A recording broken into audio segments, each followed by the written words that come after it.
Assalamualaikum warahmatullahi wabarakatuh. Bertemu kembali sobat semuanya. Pada video kali ini kita akan bahas tentang layar monitor laptop yang gelap,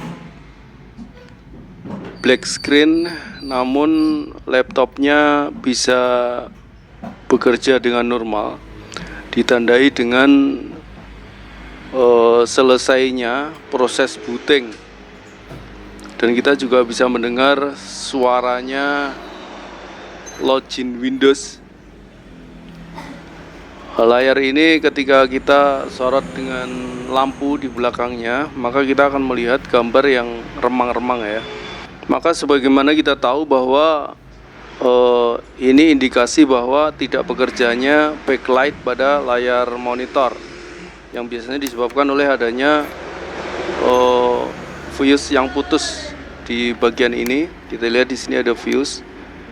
Nah, biasanya fuse ini putus.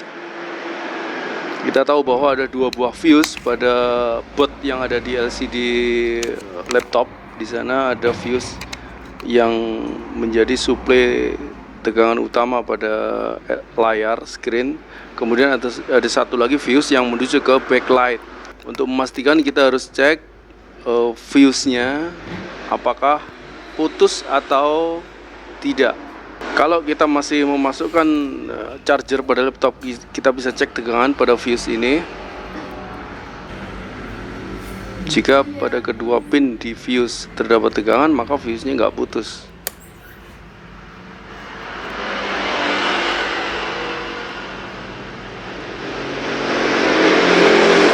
Ini kita lihat ada tegangan di salah satu pin fuse, salah satu pinnya, tentu yang menjadi sumbernya ya.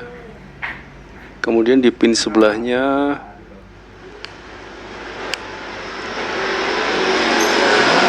tidak ada tegangan sama sekali, tidak ada voltage. Ini menunjukkan bahwa fuse-nya putus, pasti putus.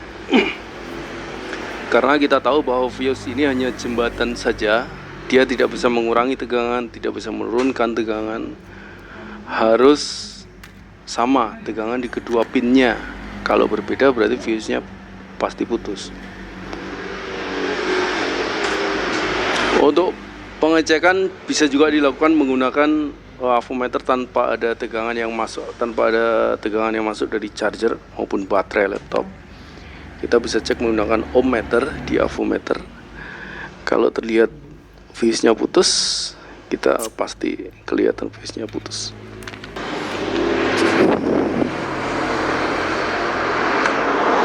Pada ohmmeter analog kita bisa lihat kalau jarum bergerak mentok berarti tidak putus.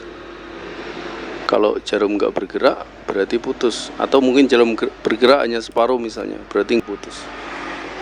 Untuk pengecekan seperti ini harus kita bolak-balik ya, karena pada satu arah kadang-kadang dia masih ada resistansi. Ini dipengaruhi dengan adanya komponen dioda yang tentu ada di bagian tertentu yang terhubung dengan fuse ini, baik secara langsung maupun nggak langsung. Jadi fuse-nya memang putus. Lalu apa langkah selanjutnya? Tentu setelah kita tahu bahwa fuse-nya putus, kita harus mengganti fuse ini. Namun perlu diketahui bahwa kita harus tahu juga apa yang menyebabkan fuse ini putus. Maka langkah selanjutnya adalah kita melakukan pengecekan resistansi pada bagian output dari fuse ini. Jadi salah satu pin dari fuse ini terhubung ke motherboard laptop, itu sumber suplai tegangannya. Pin satunya adalah menuju ke controller backlight. Di sana ada induktor, ada dioda, ada IC juga, ada kapasitor juga. Maka kita perlu pengecekan lebih lanjut. Nah, di sini kita cek ternyata bagian yang terhubung ke controller backlight ini short circuit, terhubung singkat ke ground. Dan karena kita telusuri terhubung langsung dengan sebuah induktor, maka kita lepas induktornya dan kita lihat setelah kita lepas fuse-nya sudah nggak short ke ground lagi. Namun pin satunya lagi dari induktor masih short ke ground. Nah, dan pin ini terhubung secara langsung ke IC controller. Maka kemudian IC kontrolnya kita lepas dan short circuitnya hilang. Dari langkah-langkah ini kita bisa simpulkan bahwa penyebab daripada fuse-nya putus itu adalah short circuit yang ada di bagian internal IC. Jadi IC-nya rusak. Maka solusinya adalah kita harus mengganti IC-nya. Jadi solusinya yang pertama kita ganti fuse dan IC-nya juga kita harus ganti. Kalau kita ganti fuse-nya saja, IC nggak diganti, nanti akan putus lagi karena short circuit ke ground. Maka kita harus mencari IC-nya, karena kita nggak punya kita harus beli dulu. Nanti kita akan lanjut pada video selanjutnya. Terima kasih, semoga bermanfaat. Tetap gabung dengan kita biar nanti ada bisa mengikuti kelanjutannya ya. Thank you for watching. Wassalamualaikum warahmatullahi wabarakatuh.